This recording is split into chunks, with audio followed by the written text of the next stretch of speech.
So today in this coffee table build, I'm building this mission style coffee table. So I got 14 board feet. This post here I'm gonna cut up to make 4 legs. I'll have to get that flat. And everything else we're gonna do at warp speed. So let's get to cracking.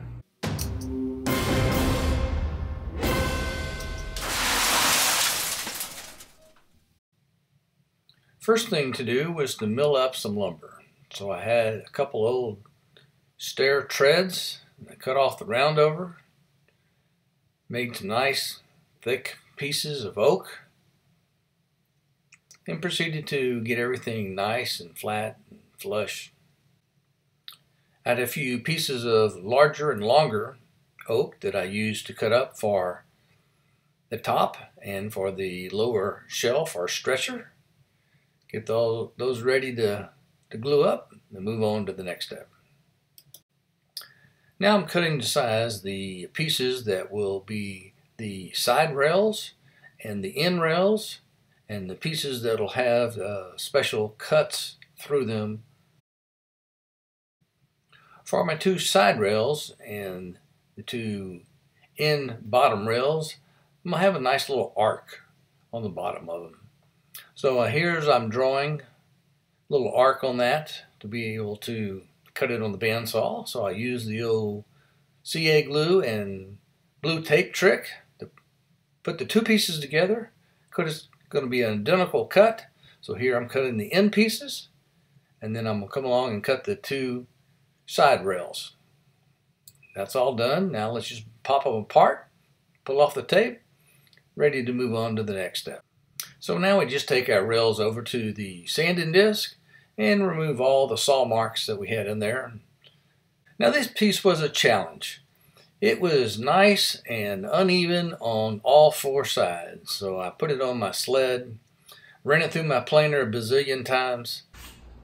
Alright, so I got my board that's flat on 3 sides, but none of them are perpendicular to each other. So you can see they're close, but not exact. So now what I'm gonna do is put it on my bandsaw, cut 2 inches all the way down in hopes that I can be able to square 1.5 inch off of one side.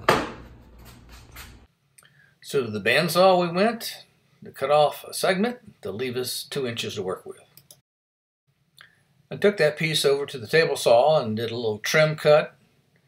Put it through there a couple of times, flipped it around, turned it inside out till I could get a 1.5 inch piece to be able I could cut a couple set of legs out of it. And there we are, got a couple legs, and now we're going to square those up. Now here's our boards for our top. So we got a couple pieces in here that are wide enough, but they're not exactly square. So we're trying to do a little joinery cut on the table saw to get them to where they'll fit nice and smooth and tight. So have a nice good glue up.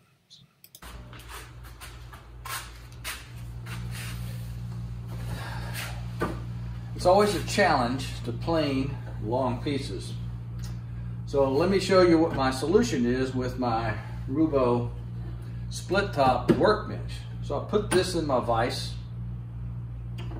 The board goes in here. The vise is just simply screwed to the bench top here. I have a support on this right side. It's clamped there, it's split and clamped at the front, and the same thing on that side. So I have support for both ends of the board. So when I plane, I can really push down on it and get some action going. So let me show you.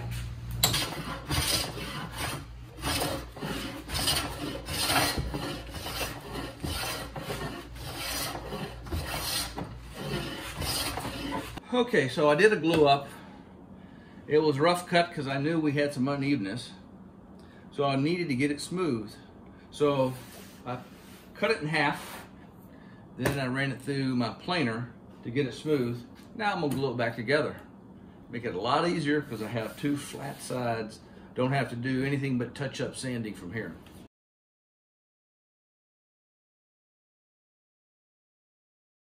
Okay, in prep for our end piece that is going to have the slats going vertical and have a mortise through here and then a tenons on these ends, we're going to cut this mortise slot. So I built a little jig for my router. I've got a 3/4 inch collar bushing on there. And so I built this jig so it'll cut exactly the width I need. So we're going to try it on a sample piece of oak before we cut it on our actual piece of oak.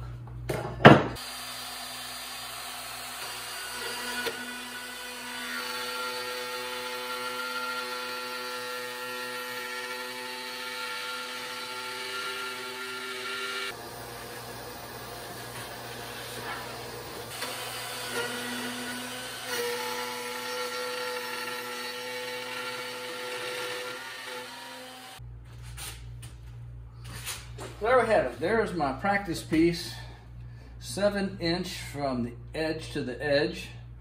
And so now all we have to do is square the corners to get ready for the tenons. That's good practice. I think I'm ready to put it on the actual piece. Instead of having this hang off the edge of my workbench, I just elevated it with a couple of boards, and then I clamped it on either side here and then the back to give it sturdiness back rock and forth. This clamps the workpiece up into the slot. Now all we got to do is cut it. All right, so the next step here is to drill these dowel holes for our slats, and we'll have matching dowel holes in the upper part of the rail. So we have the bottom part of the rail, and now we're going to drill this. So let me show you what I use. I use this dowel wizard, and it's so quick and easy. So if you have a lot of dowels to drill, I'd consider using one of these. It's nice and quick work with the dowel wizard because it's just used with a clamp. It's self-centering every time, so you put it in, drill your holes, 1 or 2, and away you go. Now I'll take my piece over to the bandsaw and cut the edge to right size the tenons, as we'll have tenons in the end pieces. And I do the same thing for the bottom shelf or the bottom stretcher, as we'll have a long tenon. The bottom shelf. So this is the end piece, and you have the dowels in here for the slats. But now we have to cut these tenons. So let me show you what I'm gonna do to make it a little easier. So these tenons need to be a 1/2 inch wide. It's currently 3/4 inch wide. Take it over here on the table saw to cut this edge. So I have my table saw up just enough so it's just going to score this edge here about 1/8 of an inch. I'll do that on all 4 edges. Then I'm going to take this over to the bandsaw and cut this edge down to here. So I'm scoring the edge 1/8 of an inch on all the ends. I have this set up at 0.66 inches. I'm going to show you why.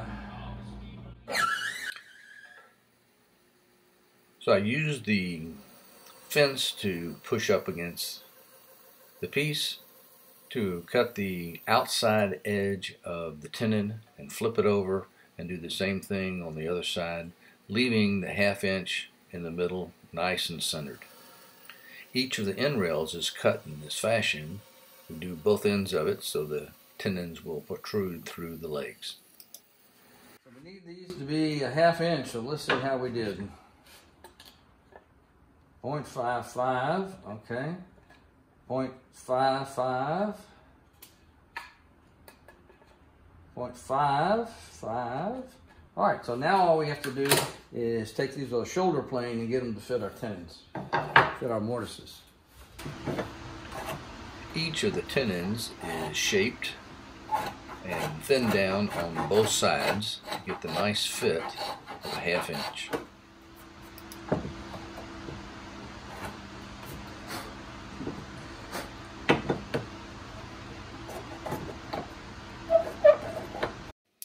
Now it's time to drill the dowel holes into the legs.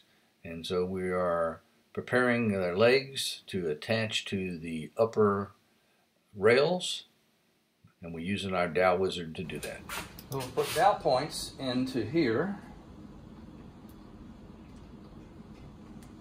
I'm going to dry fit this leg on here and tap in the dowel points into there to mark the location. Now as I get close to tapping this on, my dowel points are going to be in here. So I'm going to tap this down till they get here, then I'm going to give it a good whack so they'll leave a mark on the inside of this.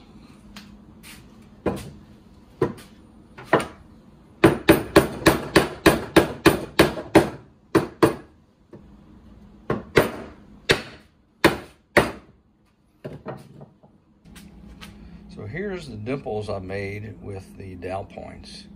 Now I need to position my jig right over the top of that so those holes are right underneath there.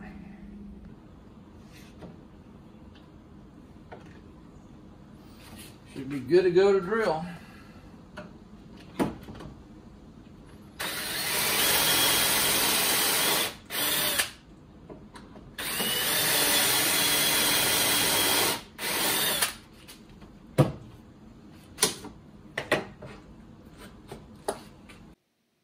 Now we're ready for the glue up of the end panel with the legs. So we have 2 tenons and 4 dowels to get glued up and assembled and clamped together. Then we're ready to let that piece dry.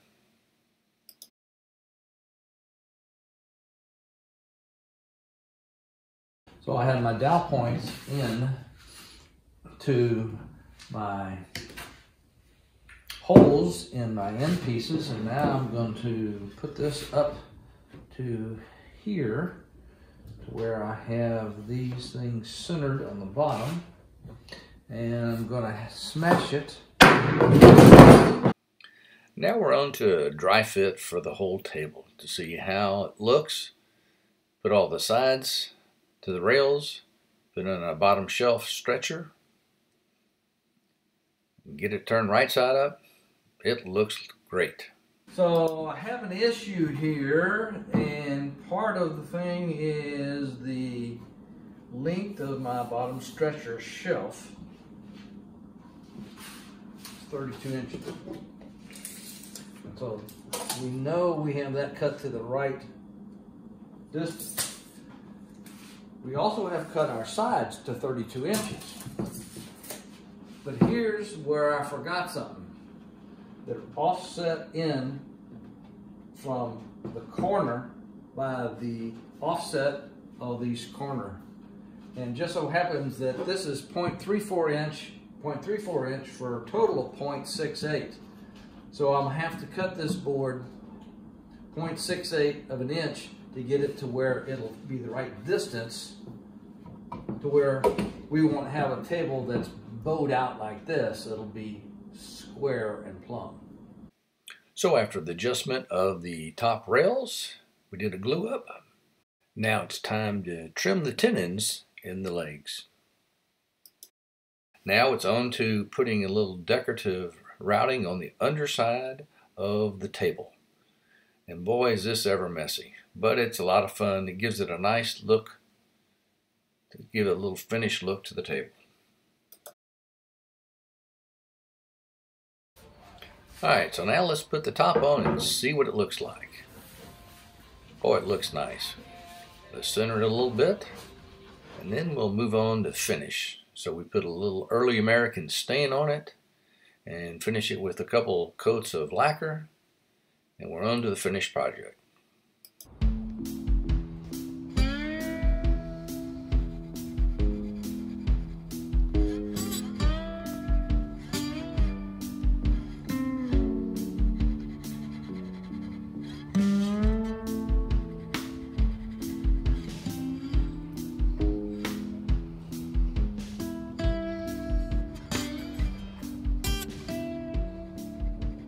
So I hope you enjoyed our oak mission style coffee table, and if you did enjoy it, maybe picked up a tip or two, give me a thumbs up.